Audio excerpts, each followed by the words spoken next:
Salut la team, on se retrouve pour une nouvelle vidéo et aujourd'hui on va parler de la concurrence.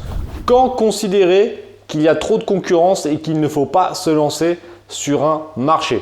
C'est une question assez complexe qu'on me pose très souvent, donc j'ai décidé de faire une vidéo pour t'aider. Tu vas voir, on va passer directement sur mon écran, je vais te montrer différentes catégories de produits en utilisant Jungle Scout et ça te permettra d'avoir une idée plus claire. Reste bien jusqu'à la fin de la vidéo parce qu'en conclusion, je te donnerai quelques conseils pour que tu cartonnes sur Amazon et aussi éviter la concurrence.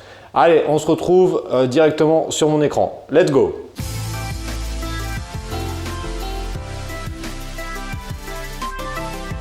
C'est parti. Alors on va voir les différents types de catégories en fonction de la concurrence.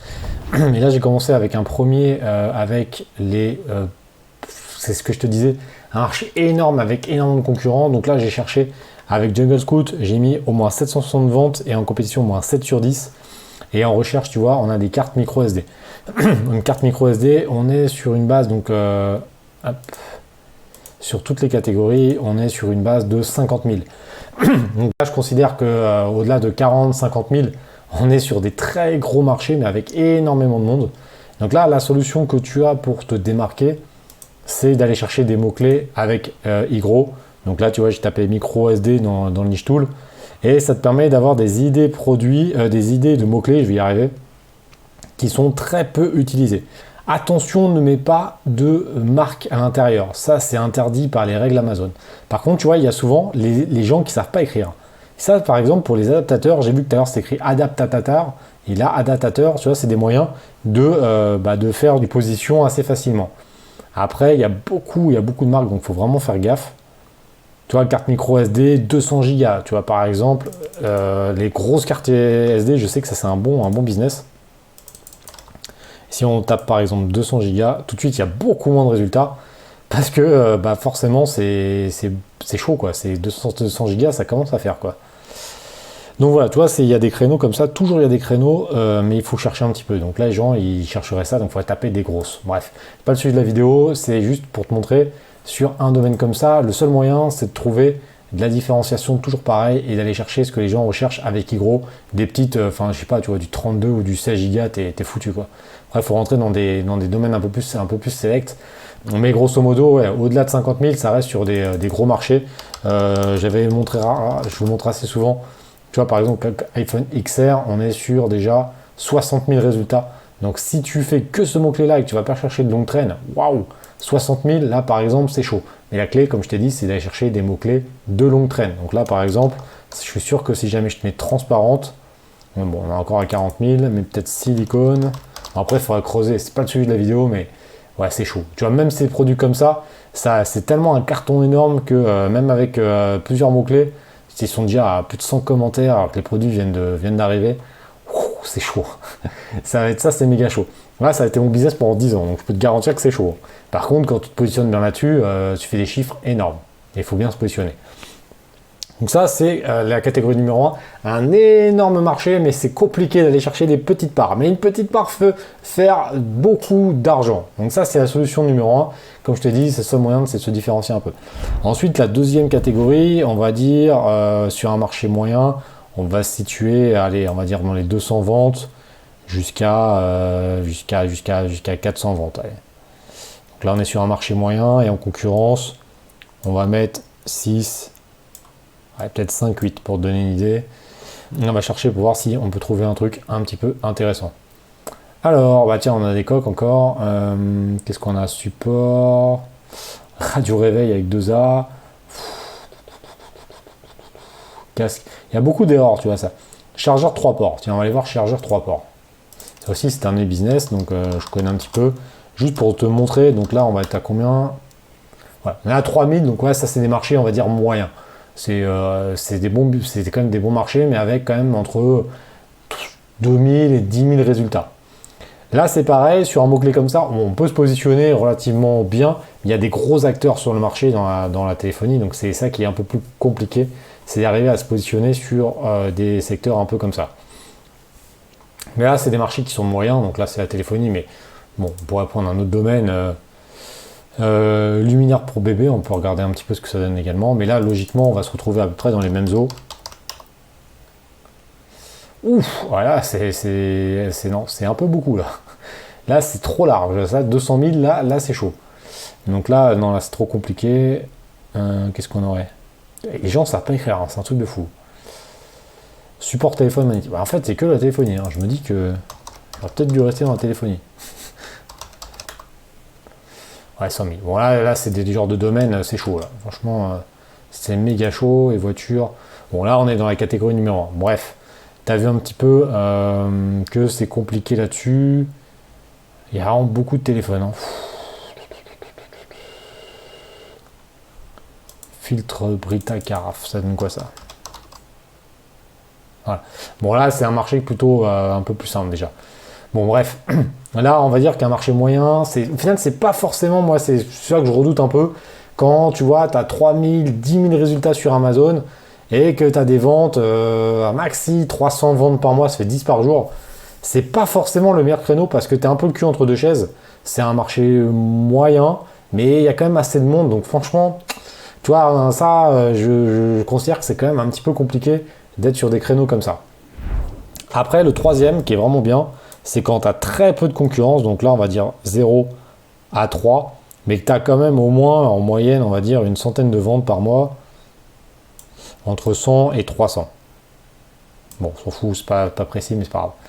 Là, on peut trouver des idées où on va être sur des niches beaucoup moins concurrentielles, et là, ça peut être assez intéressant. Alors, qu'est-ce qu'on a Carnet de bord enseignant, c'est quoi ce truc? Bon, tu vois, carnet de bord enseignant, on est sur une centaine de ventes.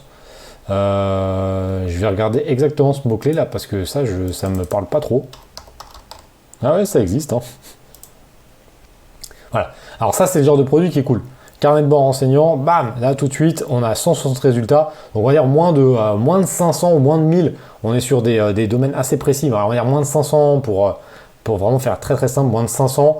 Et on est quand même sur des volumes de recherche un petit peu intéressants. Donc on a un petit peu de volume. On va regarder si j'ai un deuxième exemple. Donc carnet de bord et ensuite on aurait... qu'est-ce qu'on aurait? Station de thermomètre intérieur-extérieur. Lime-ongle électrique, c'est quoi ce truc? Donc voilà, on a des estimations de vente. Après, on aura peut-être trouvé des produits. Voilà, lime électrique, on a quand même pas mal de ventes. Donc ça peut être cool. Après, bon, il y a quand même une barrière. C'est que le produit, il n'est pas si simple que ça à trouver, un truc de qualité, etc. Donc c'est pas forcément un produit que je recommande. Hein. C'est juste là pour l'exemple, pour donner des idées. On est sur 4000. Bon, on est quand même sur... voilà. Là, c'est plutôt dans la stratégie numéro 2. Donc tu vois, il faut toujours un petit peu chercher. Là, je t'ai fait en live sans chercher en amont. En prime, on a 425, donc on serait entre la stratégie 1 et la stratégie 2. Il faudra voir un peu la qualité des produits, etc. Mais quand je vois certains prix, il faudra vraiment se focaliser sur un truc assez haut de gamme, quand même, entre 20 et 30 euros, avec vraiment des qualités, sinon c'est mort. Bref, c'est pas pour trouver là, la vidéo, elle n'est pas pour trouver un produit, c'est pour te dire à quel moment c'est chaud, à quel moment c'est pas trop chaud. Donc tu vois, ça va dépendre de ça, mais grosso modo, en fonction du potentiel, s'il y a peu de concurrents, qui a une estimation de vente, on va dire jusqu'à... en concurrent avec Juggle Scout, tu es à moins de 3 et qu'on est à 500 résultats sur un mot-clé. Après, il suffirait aussi, tu vois, de prendre Igro et je suis sûr qu'avec Lime-ongle, on pourrait trouver beaucoup plus d'éléments. Donc c'est ça. C'est qu'en fait, tout va dépendre de ta longue traîne. Tu vois, Lime-ongle, je suis sûr que voilà, on est sur des trucs gros grains, tu vois, professionnel Lime-ongle. Onglerie lime en gros grain, lime en gros grain, tu vois, ça c'est pareil. C'est un truc tout con, mais je te trouve encore une autre idée avec un des mots-clés comme ça, gros grain, 129 résultats par exemple. Ça, c'est quand même un truc assez intéressant. On n'est pas sur... voilà, il n'y a quasiment personne, ça c'est une idée, voilà. Ça c'est une niche qui est vraiment très intéressante, que j'aime beaucoup. Très peu de concurrents, il y a quand même de la vente. C'est des produits qui sont faciles à positionner. Bon, c'est pas des produits très chers, donc c'est pas forcément le très très bon exemple non plus. Mais c'est juste pour te montrer qu'avec des bons mots-clés, tu peux te positionner un peu sur tout. Bref, la vidéo, on va faire relativement simple. Donc tu vois, les 3 catégories. Moi, je conseille quand même plutôt la catégorie numéro 1, soit dans un très gros marché et utiliser les bons mots-clés, avoir une très longue traîne pour te positionner sur des très gros marchés. Stratégie numéro 2, quand c'est un peu le cul entre deux chaises, 5-10 000 résultats, j'aime pas trop. Parce que c'est assez compliqué au final de se positionner là-dessus, il y a pas mal de concurrents. Et la situation numéro 3, ça veut dire que des situations où il y a très peu de concurrents, ça vend moins, mais par contre c'est facile de se positionner. Mais toi, sur la 1 et la 3, c'est quand même beaucoup plus simple pour vendre sur Amazon. Allez, on finit la vidéo en plein écran. Et voilà, donc tu as vu un petit peu ce que ça donnait au niveau des 3 catégories de produits. Je vais te donner des conseils pour finir cette vidéo. La concurrence n'est pas forcément quelque chose de négatif. Il faut avoir de la concurrence. Comme je le dis souvent, si tu vends un produit où il n'y a personne, pose-toi les bonnes questions. C'est que personne n'est intéressé par ce produit. Donc c'est important d'avoir de la concurrence, mais de la concurrence la concurrence loyale, pas déloyale. Ça, c'est aussi un élément important.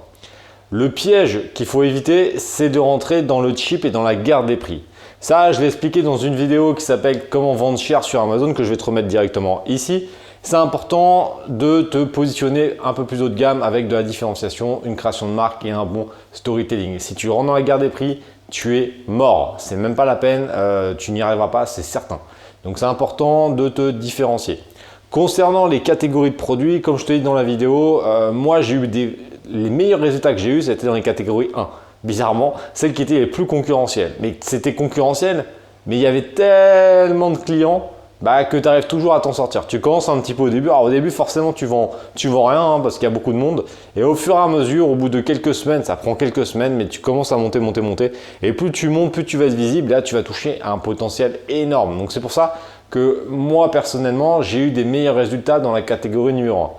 Les résultats qui ont été les plus compliqués, bizarrement, c'était dans la catégorie numéro 2. Donc catégorie numéro 2, comme je l'ai dit dans la vidéo, c'est des marchés qui sont moyens. 3-4 millions de clients potentiels peut-être, mais avec une concurrence qui est quand même présente. Et ça, bizarrement, c'est plus chaud. Parce que déjà, c'est comme la concurrence est déjà là, tu mets quand même du temps à monter. Mais même si tu es en haut, tu ne touches pas 50 millions de personnes, tu touches 3-4 millions. Donc tu as un potentiel qui est divisé par 10. Donc catégorie 2, il faut faire gaffe. Et catégorie 3, souvent sur des bonnes niches, ça peut être intéressant, mais tu n'attends pas à vendre 500 ou 600 produits par mois d'une même référence. Ça va plutôt être dans les 100 ou 200. Mais par contre, c'est vrai que c'est beaucoup plus facile de monter. Catégorie 1, catégorie 3 sont des très bonnes catégories. Catégorie 2, c'est chaud. C'est un peu plus chaud, mais bon, il faut tenter. Après, voilà, je t'ai donné des conseils. C'est très dur pour moi de donner des conseils très précis parce que ça dépend des cas de figure. Donc voilà, moi je te donne des pistes et après, c'est à toi de réfléchir parce que, comme je le dis souvent, toi, tu es le pilote et moi, je suis ton copilote. Mais c'est à toi de réfléchir à tout ça, d'implémenter toutes les informations et de les appliquer et les ajuster en fonction de ton business.